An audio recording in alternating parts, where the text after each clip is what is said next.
Fiction, science fiction, horror, fantasy, crime, LGBT, thriller. You have now entered the House of Mystery with your hosts, Eric Shapiro, David North Martino, John Copenhaver, and Al Warren. Heard on KCK 106.5 FM Los Angeles, 102.3 FM Riverside, and 105.0 AM Palm Springs. Welcome back into the House of Mystery. I'm Al Warren, and it's a mean day today because it's Michael Hawley Day. How you doing, Mike? Great. It's snowing outside my window here in Buffalo, New York. Well, it does that all year, doesn't it? July. Feels like it. That's right. Yeah, two months of summer. Yeah, chicken wings and snow. That's what we have here. Yeah, why do they call them buffalo wings? You know, that's what happens when they're from Buffalo. Yeah, because you got lots of buffalo there, don't you? No bison here. That's one of the misconceptions. Oh, come on.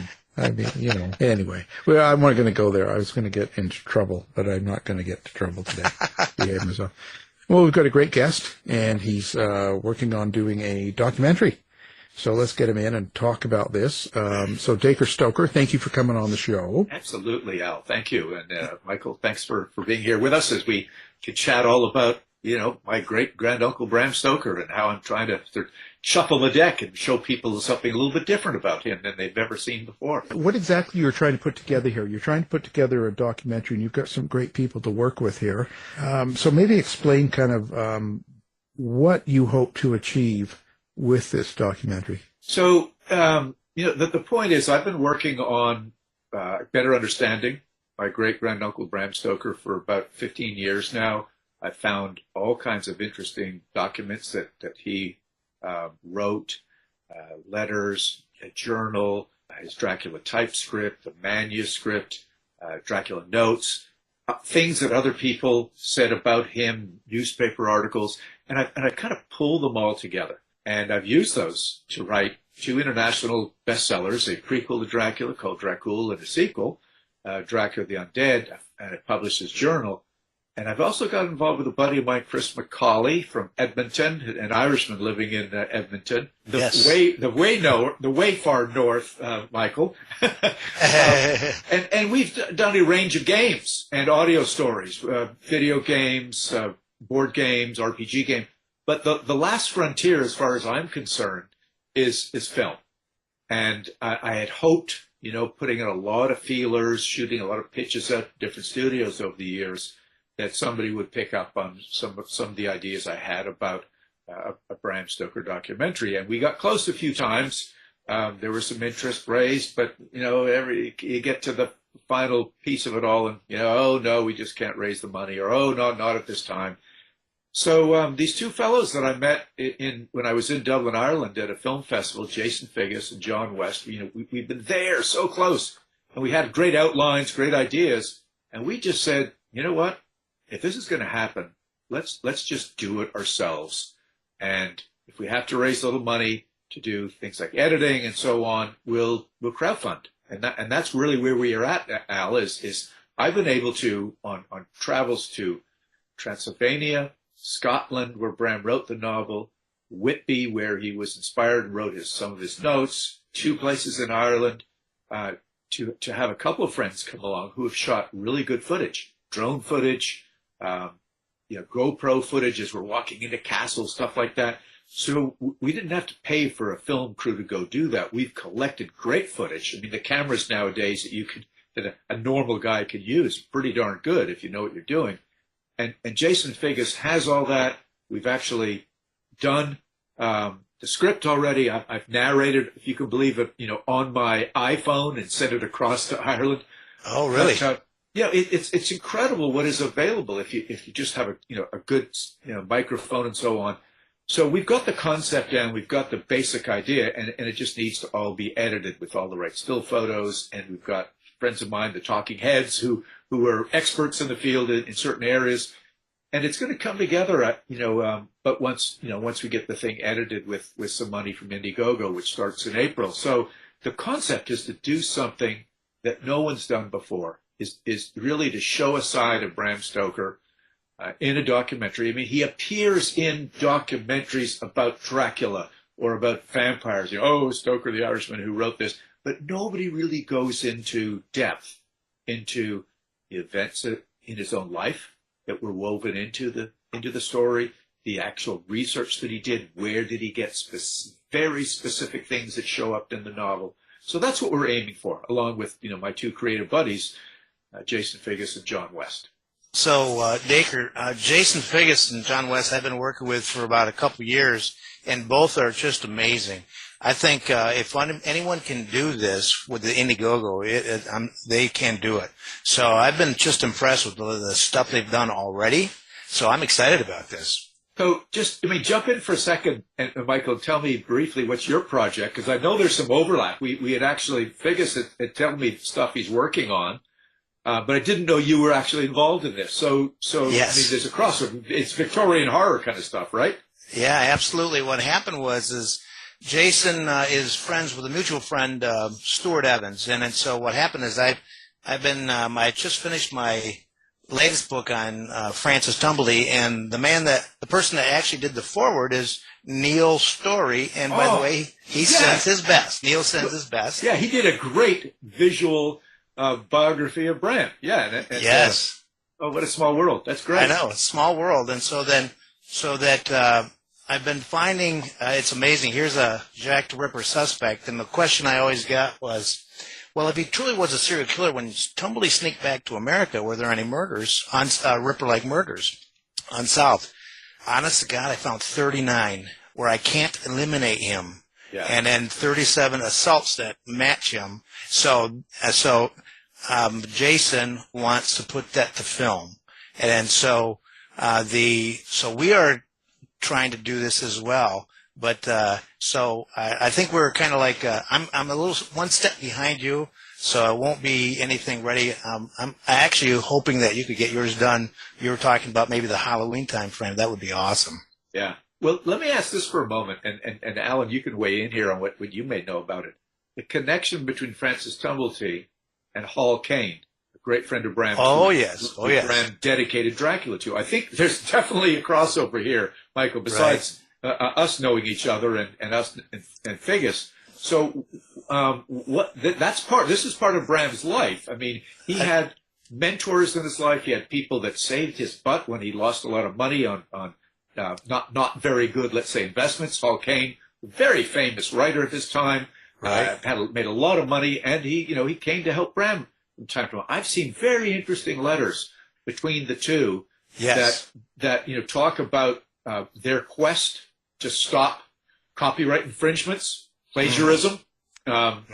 That's interesting in itself when you think of copyright and Prana Films and Nosferatu, but we won't go there. And also, Hall Caine wrote one of the most incredible eulogy to Bram Stoker, a very in-depth eulogy. Yes, right. And so what do you know about the connection between those three guys? Well, what happened is it was the mid-1970s when Francis Tumblety finally started an office in Liverpool, and that's how he met Hall Caine first. Then, Neil Story had found some of these letters, and there was a photograph in there of both Hall Caine and Francis Tumblety. Now, if you go to Wikipedia, the photograph of Tumblety in the Prussian helmet is not him. It's the one that Neil Story found. That's the actual photograph. Yeah. But what happened was Francis Tumblety himself said that he would visit the Beefsteak Club at the Lyceum Theater, and of course, Bram Stoker, was That's there. That's his domain. Yeah. Yes, his domain. And then what had happened was the Order of the Golden Dawn that was started there. One of their goals was to get the Philosopher's Stone or the Elixir of Life, and that's what Tumblety's goal was. He even talked about this elixir, and there was actually a theory that this which a prominent engineer from the wealthy West End went to Scotland Yard and said that it's a Jekyll Hyde type person they think Jack the Ripper was. During the day, he's a prominent physician. At night, he's a medical maniac looking for the elixir of life, mixing herbs with the fluids of the uterus. And Tumblety was an herb doctor.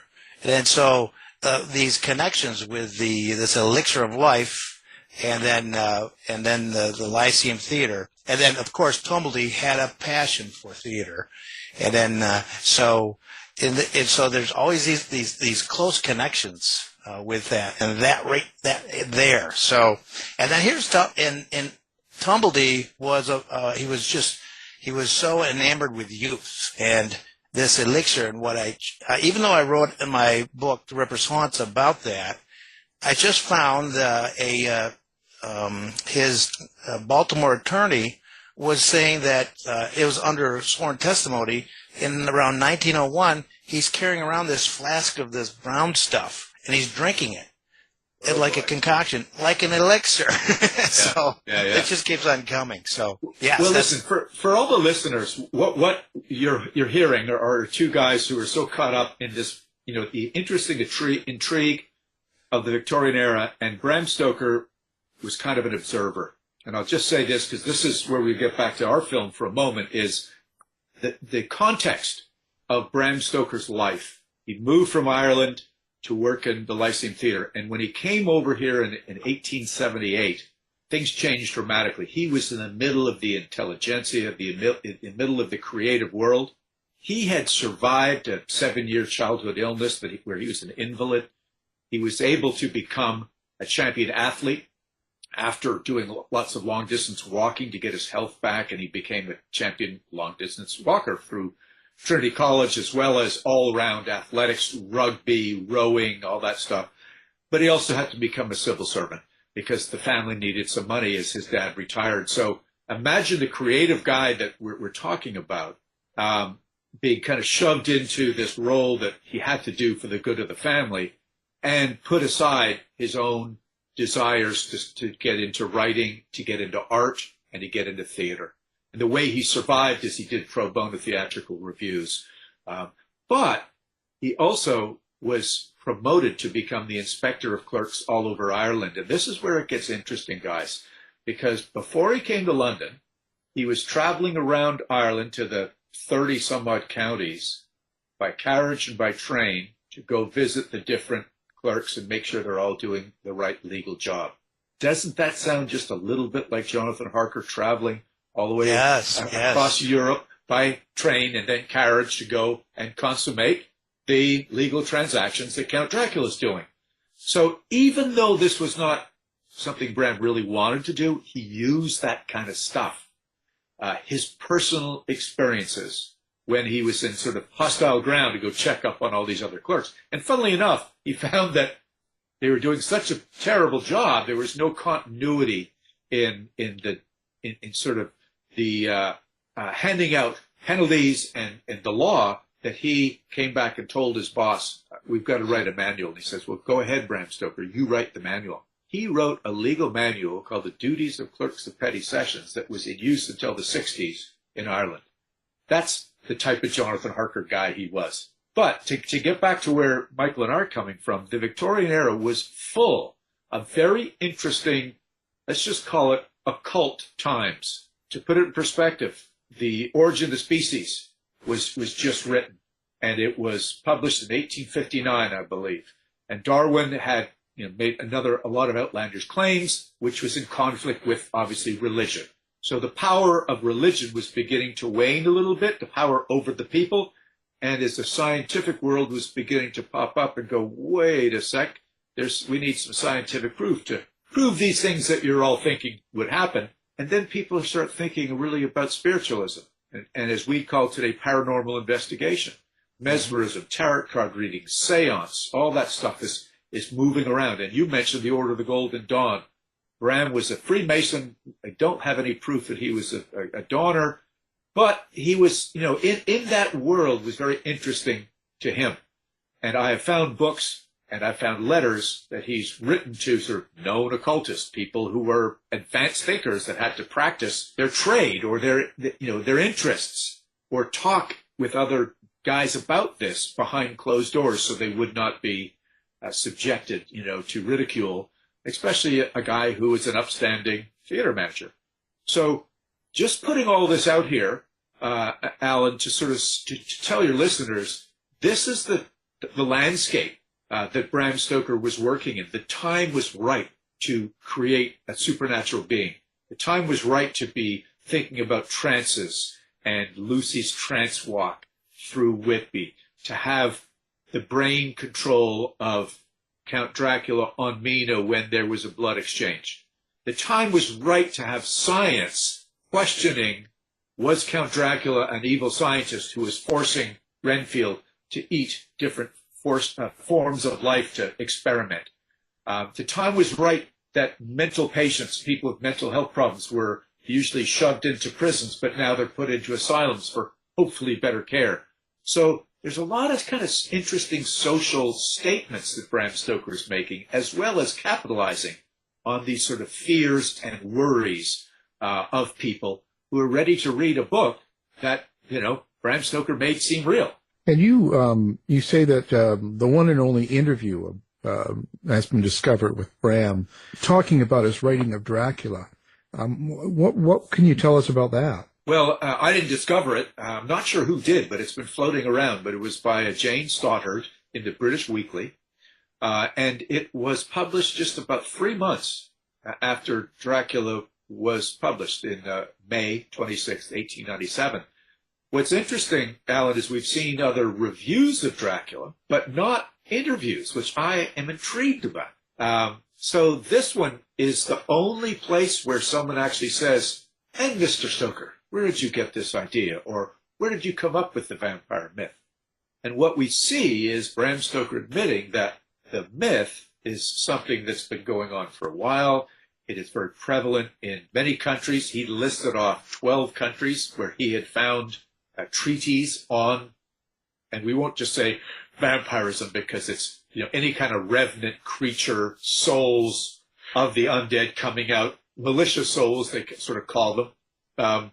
So he goes into detail in what he found in different places, and that he's been interested in it for an awful long time, which makes me believe he may have picked up some of this stuff when he was a younger man living in Ireland. And I'll say this, that I've discovered in one of the books in his own library that his great-grandsons have, because I've been privy to my cousin's holdings, some of the books that they still have. One of them was written by Oscar Wilde's mother, Lady Jane Wilde. Oh, interesting. And in it, she writes all about Irish superstition and folklore. And she actually wrote something close to these words, that Irish superstition is very similar to that of Transylvania, where they have their versions of the vampires and the banshees and so on. And that these are very similar. They treat the dead in a similar fashion, these mourning rituals where you have to do all kinds of things to make sure that the souls rest in peace. So that could have been something that triggered Bram as a younger man. And it also drew the connection to Madame Gerard, who is a Scottish lady who wrote a book called Land Beyond the Forest, and in it she had a essay on Transylvanian superstitions that's referred to in this interview. So both the interview refers to Emily Gerard and this book by Lady Jane Wilde. And then, of course, the London Library made this discovery a couple of years ago, and I helped verify all this, had all 26 of the books that Bram listed in the back of his Dracula notes. Almost like he's doing a doctoral thesis. He lists his sources. It's a book of fiction. You don't have to do that, but he did it. He's that kind of persnippety guy. Huh. And in it, we can now read Transylvanian Superstitions by Emily Gerard, who goes into absolute detail.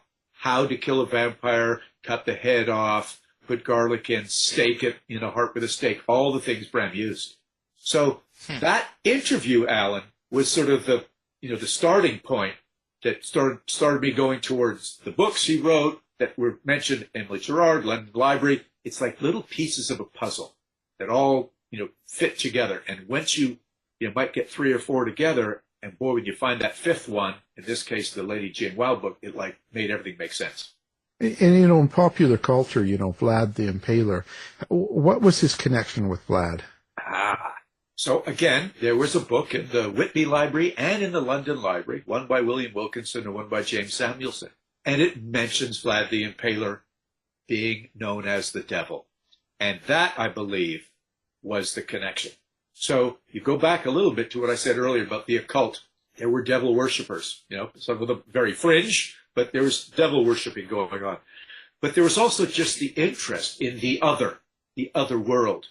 What's going on? You're good, you go to heaven, you're bad, you go to hell, and in between, you're in purgatory, that sort of thing. But Bram was interested in how people felt about the devil. What was the devil incarnate? What is he like?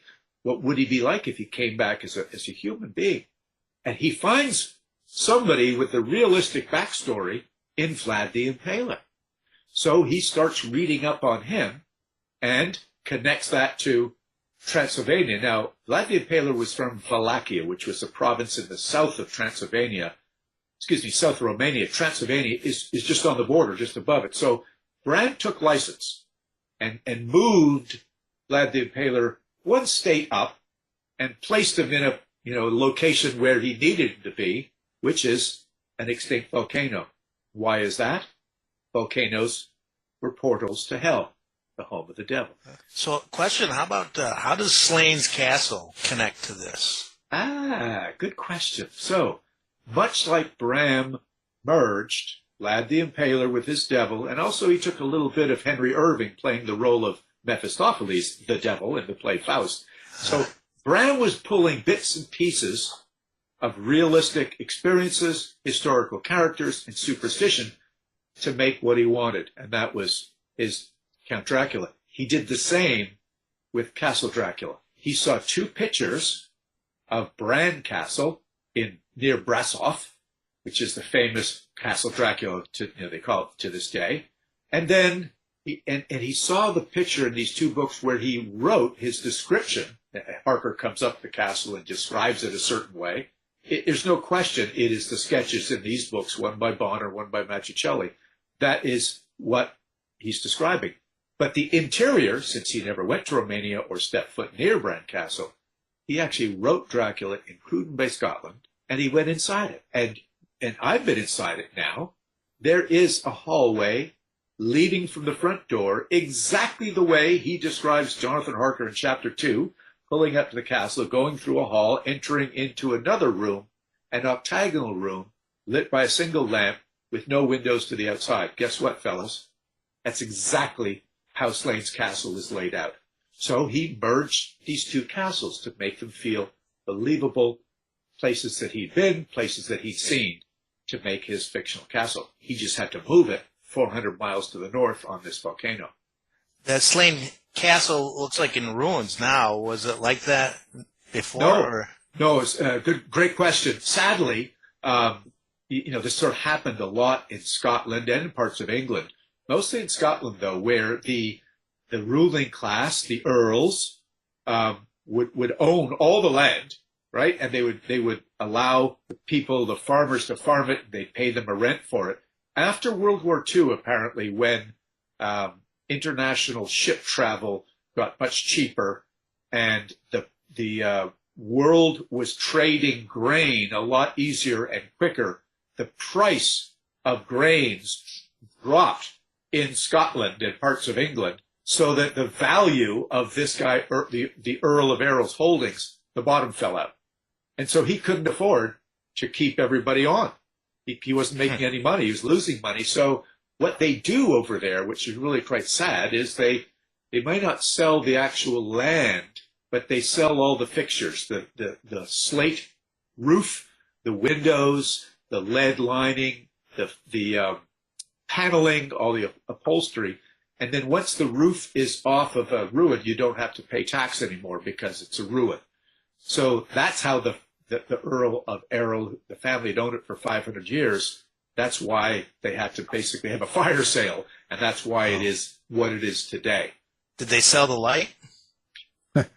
Oh, I can't believe you asked that, because I was doing a presentation in the Kilmarnock Arms Hotel, which is the same hotel Bram was in. It's been renovated a number of times. It's beautiful. I was doing a presentation with my buddy Mike Shepard, who's a local guy in Cruden Bay. He's an author. He's done great research in the area. I'm really beholden to him. He's got pieces that are going into this film as well. So he and I were giving a talk. The whole town came. I mean, it was really incredible to have 250 people squeezed in this thing because they wanted to hear the Stoker relative talking. And I was kind of nervous because, when you're in that area, it would be like if I go to Buffalo and I start telling people about how to make buffalo wings, I better be on my game, right? And then someone's going to go, now, wait a sec, where the hell are you from? So I'm talking about the octagonal room, and I'm reading this piece of Dracula, and lit by a single lamp, a man gets up in the back. I am Robert Hay. That's my family that used to own the castle. I own that lamp. Everybody turned and looked. He is still the aristocracy. He was really well dressed. He had some of his members of his family with him.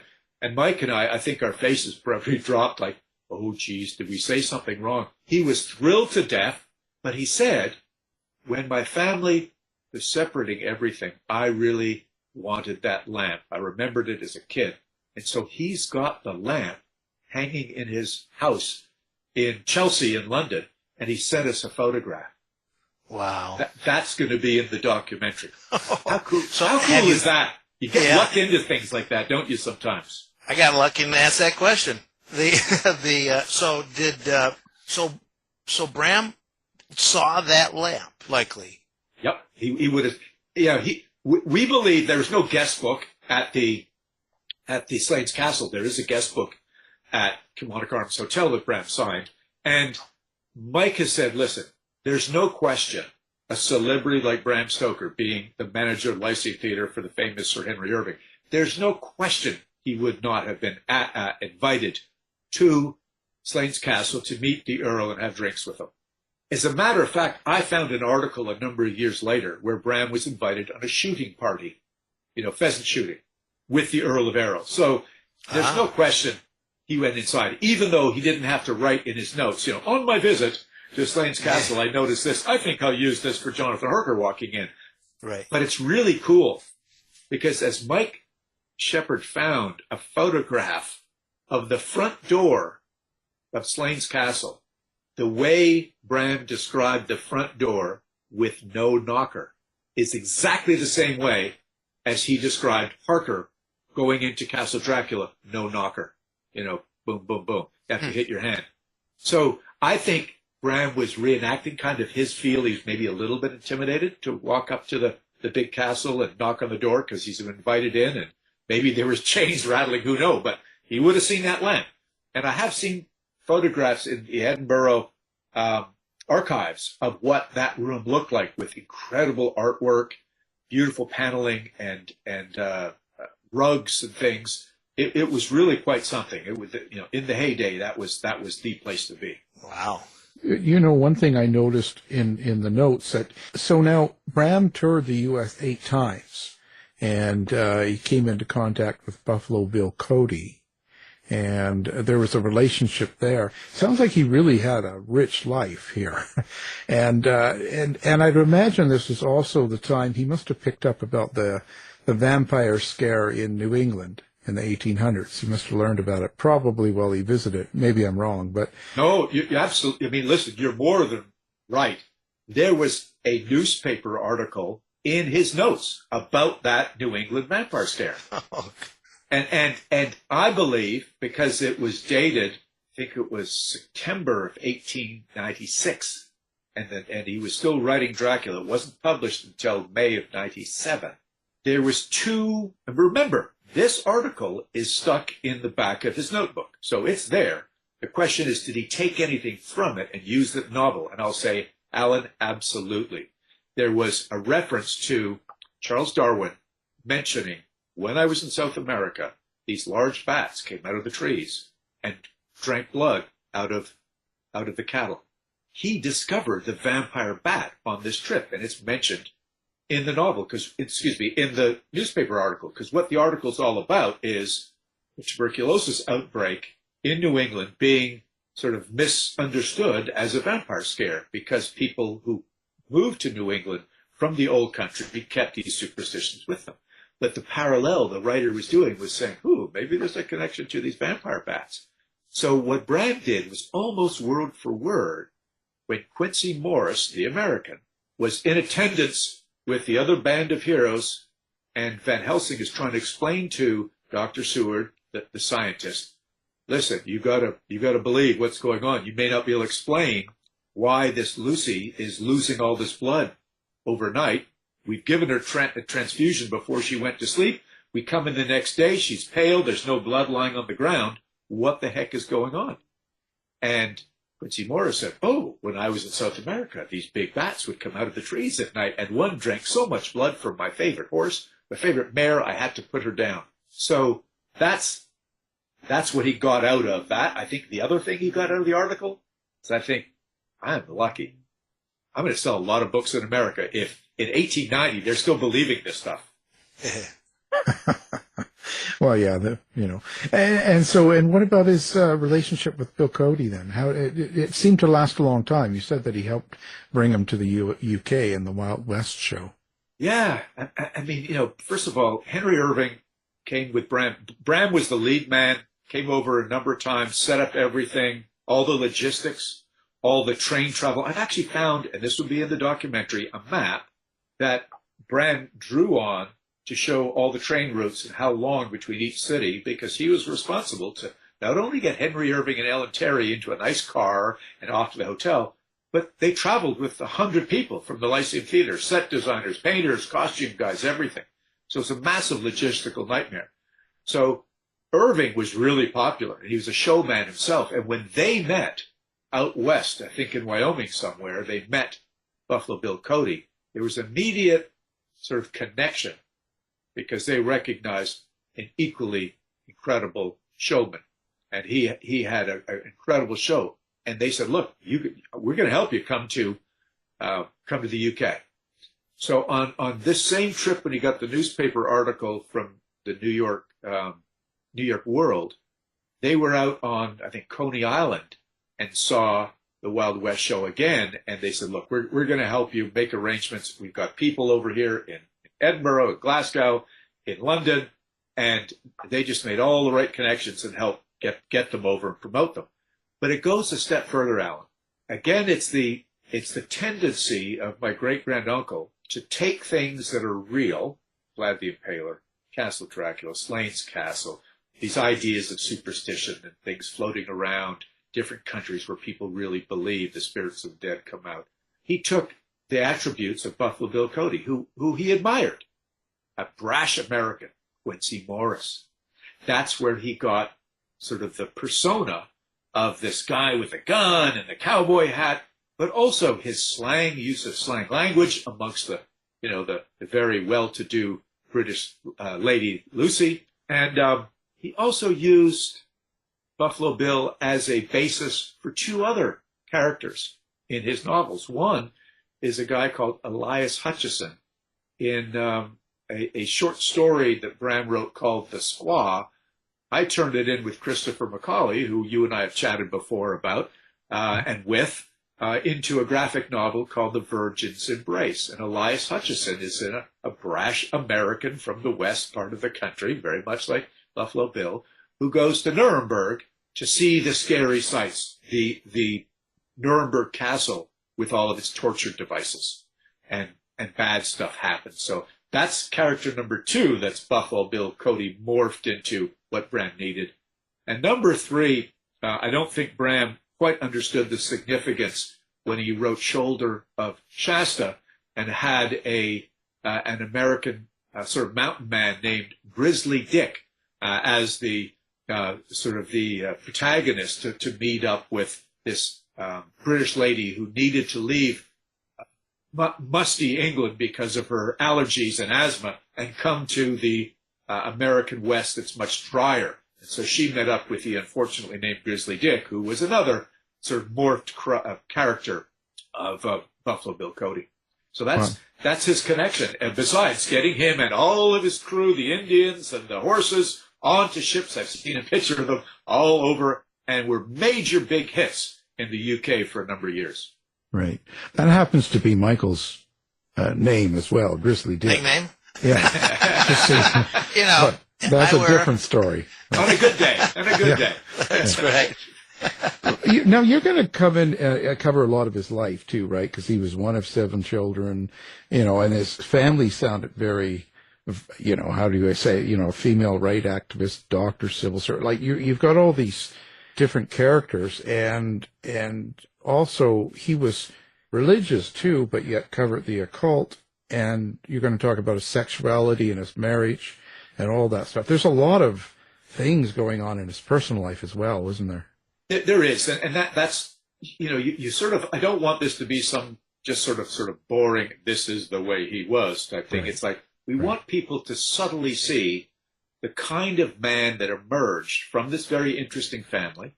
3 doctors, my great grandfather being one of them, 3 scientists, civil servants, not the most creatives, and here's Bram, the one creative that has the guts to start writing. Even when his father is kind of pushing him to become a clerk in the Petty Sessions Legal Department. He also helped start the Dublin Painting and Sketching Club. So what Jason and John and I have figured out is we need to create these subtle moments where the viewer can better understand Bram through his thoughts and words and actions, rather than just me being the narrator saying, well, he was a complex young man and he was troubled because of this. Or people have misinterpreted, in my opinion, the letter he wrote to Walt Whitman that was bearing his soul about Whitman's writing, his sort of avant-garde writing and his freedom of writing. And it's proof that Bram Stoker was, bisexual or something, that just, I don't want to jump into all that and refute things that have been said with no basis. I want to present Bram as a very interesting, deep-thinking person and where these ideas came from. And really let people, draw conclusions. But between John and I doing the narrate or the script and me doing the narration, we'll put obviously facts out there. But the whole idea is it's done in a subtle way that the viewer of the documentary will I think come to a conclusion, as I've done, that Bram was a very interesting and complex guy. And it's kind of sad he dies in 1912, and he hasn't seen success of his book on stage or anything else. I mean, he knew it was successful as a novel, but he didn't really know what happened to it after that.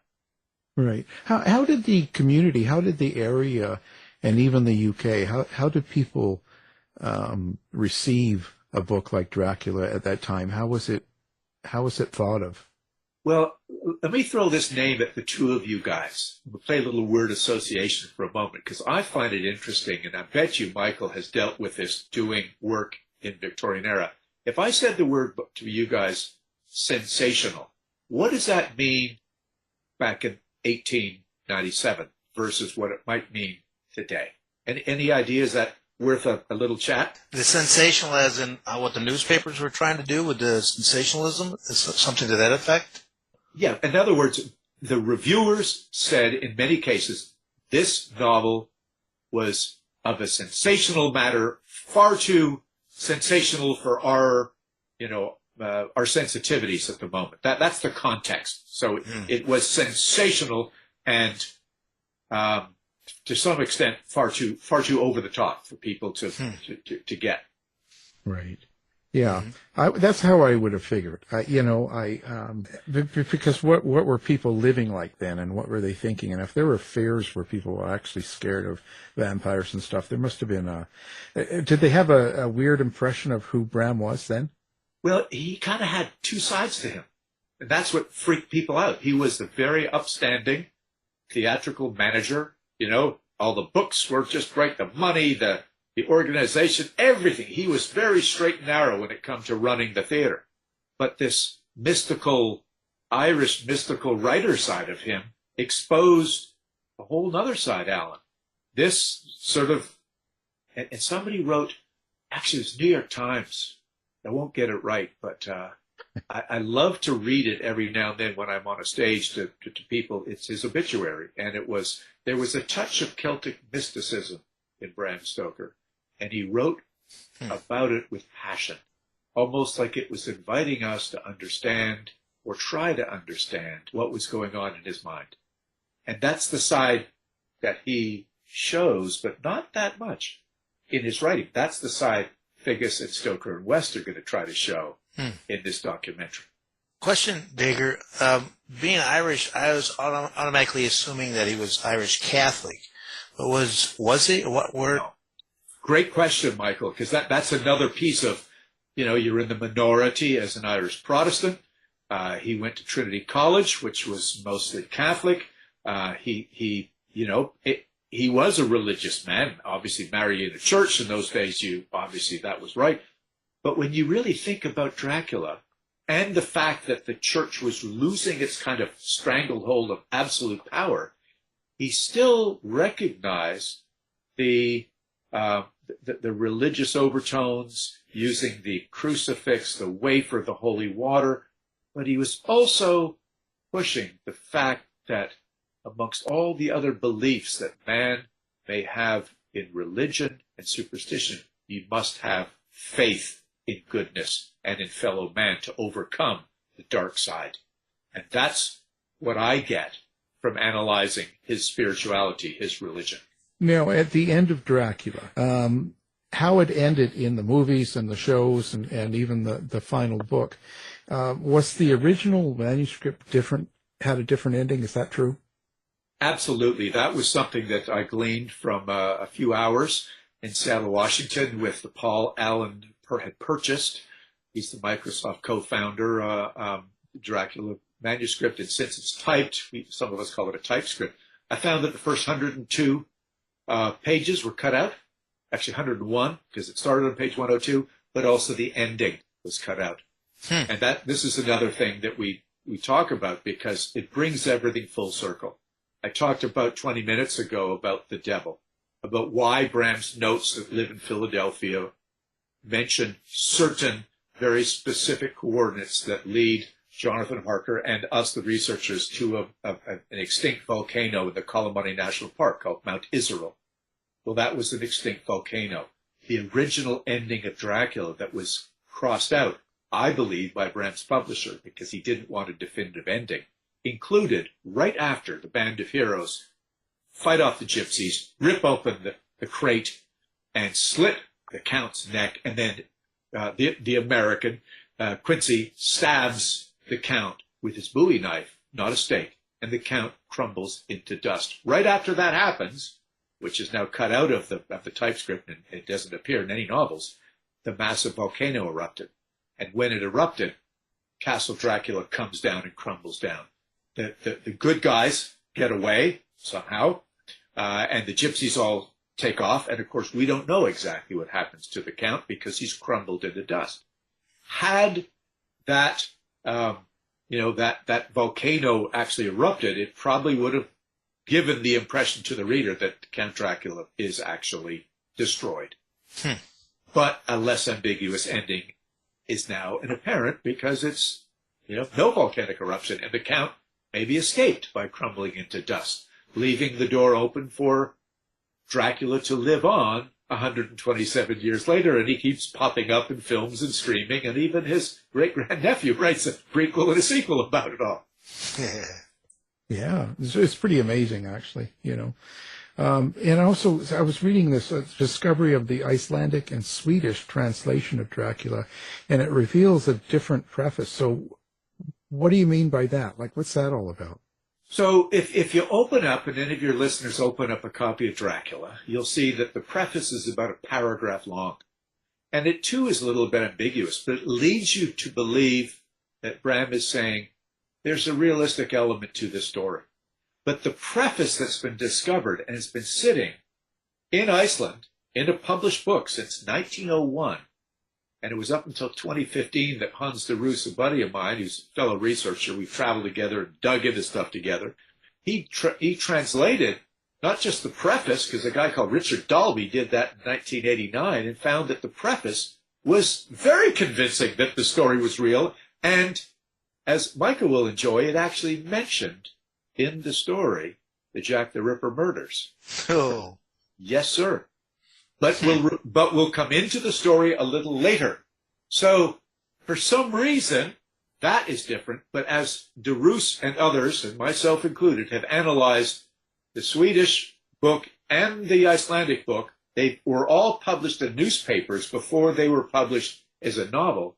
And now what we believe is the newspaper editor customized or edited the story to make it a little more, let's say, gruesome, a little more sexual, and a little bit more appropriate to scare the heck out of people in their country, because it included a lot of political fascism.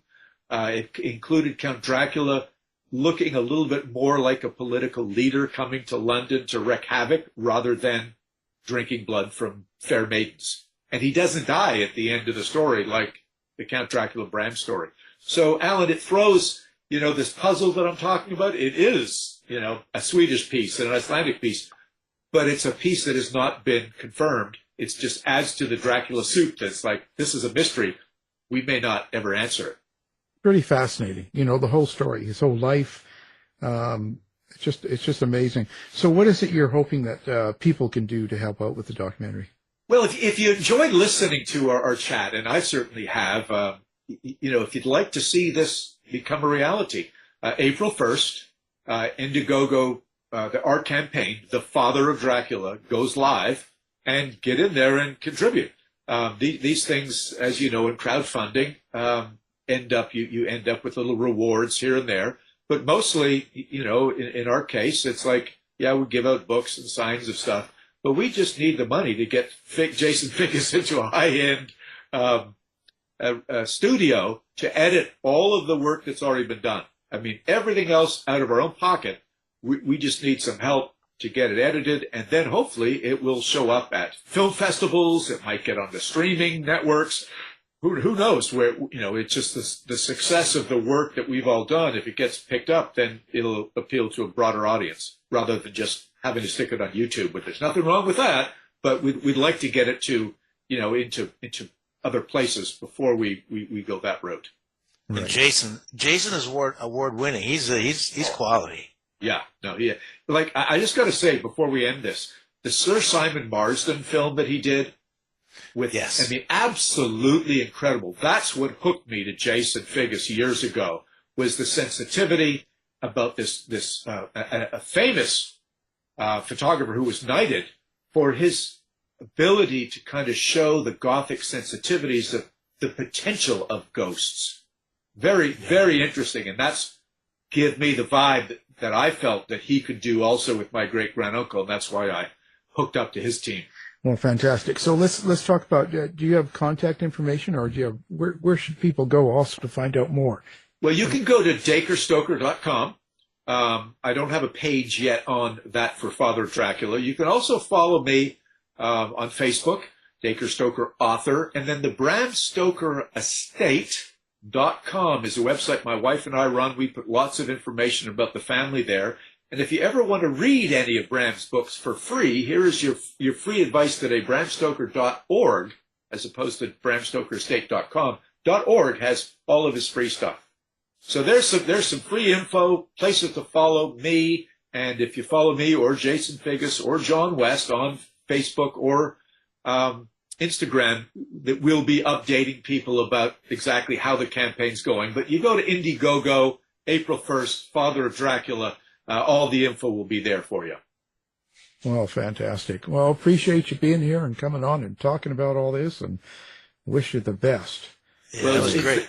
It's the right place to be, the House of Mystery, guys, and I thank you for your time, your interest, and Alex, we haven't chatted for a while, but thank you for connecting, and Michael, it's about damn time we did connect, so good luck with your project too, buddy. Thank you, and it's awesome talking with you. All right, guys, take care now. This has been a production of the House of Mystery Radio Show. To find out more about our show, guests, or hosts, go to our website at houseofmysteryradio.com.